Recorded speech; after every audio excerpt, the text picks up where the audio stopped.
everyone, it's me, Angela Walters from Quilting is My Therapy, and I'm back with a mini free motion challenge. Normally my free motion quilting challenges span 6 to 8 weeks, but this one is going to be a 4-part video series that will spread over 2 weeks. The technique that we'll be learning is called layered quilting, or reverse applique quilting. This technique isn't mine, but it's one that I've used a lot in a lot of different ways. It allows us to learn machine quilting to make a cool layered effect and then eventually turn it into a project that you can actually use. In the first video, I'm going to show you what you need to get started, and we're going to get our quilt sandwiches layered and put together. In the second video, we'll talk about quilting and cutting away to reveal different parts of fabric. In the third and fourth video, I'll show you other applications of this technique to create some really cool effects. So, what do you think? Are you in? Good, because all you need is some bright, beautiful fabrics. Start with a bright focal print. Go with something multicolored, something bold. Next, pick a contrasting fabric. This is going to be completely different than your focal print.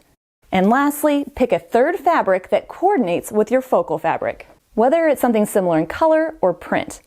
If red isn't your thing, I have a second kit available. Here's our focal print, bright and full of color, our contrasting color, and then one that coordinates. Once you've selected your fabrics, the next step is to make your quilt sandwich, but this isn't our normal quilt sandwich. We're going to make it slightly different. Start by laying your backing fabric right side down. Next comes the batting. This is all normal, right? We've already seen this before. Then your coordinating fabric.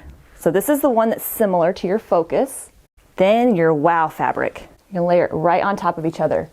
Now here's where it's starting to look weird, right? A quilt sandwich with multiple quilt tops. And lastly, we're going to put the contrasting fabric on top. Now let's talk about basting your quilt sandwich. Once you have your quilt layered and ready to go, there's one thing to think about. Eventually, I'm going to come back and cut away some of these pieces of fabric, so I don't want them sticking to each other. So if you like to use fusible spray or fusible batting, that's great. Just make sure it only sticks between the batting and the first layer of fabric. After that, those top layers are going to be floating around. Of course, if you want to, you can use a couple pins to hold it in place. That'll be great. Using this technique on a long arm will be just a little different. Now, I normally float my quilt tops. That means I never pin my quilt tops to a leader. However, if you pin your quilt tops, just treat the 3 pieces of fabric as one piece and pin it.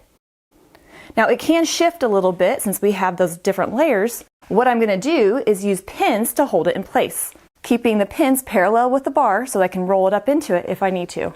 This is just going to help kind of hold everything in place. But once you have your quilt top loaded and stabilized and pinned and ready to go, everything else is going to be the same. Once you have your quilt sandwich ready to go, then it's time to pick out thread colors. And here's where I want to encourage you to be just a little adventurous. Throughout this video series, I'll be using 2 different thread colors. One of them will coordinate with the fabric on top, and the second one will kind of coordinate with the print in the middle. This gold glide thread has a beautiful sheen and blends in nicely with the top. The next one is a grayish purple that's going to look beautiful on this multicolored print. For the pink and red quilt, I have picked a soft cotton candy pink and a bright, beautiful candy apple red thread.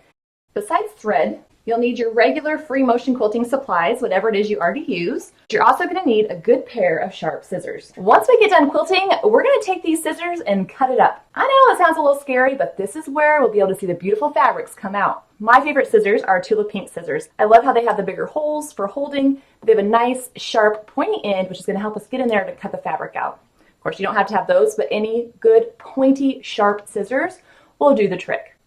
One last thing to think about. If you have several different quilting feet to choose from, the one I would suggest using is this more dynamic foot. This particular foot will give a hopping motion as you quilt, and that's going to help it glide over the multiple layers of fabric without pushing it over.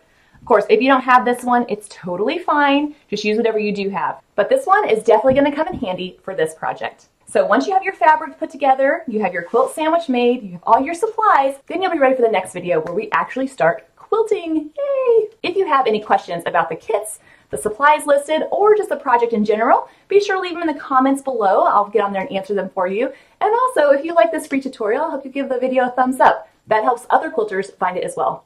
Okay, well, I'll be back in just a few days with that next video where we start quilting so we can cut it up.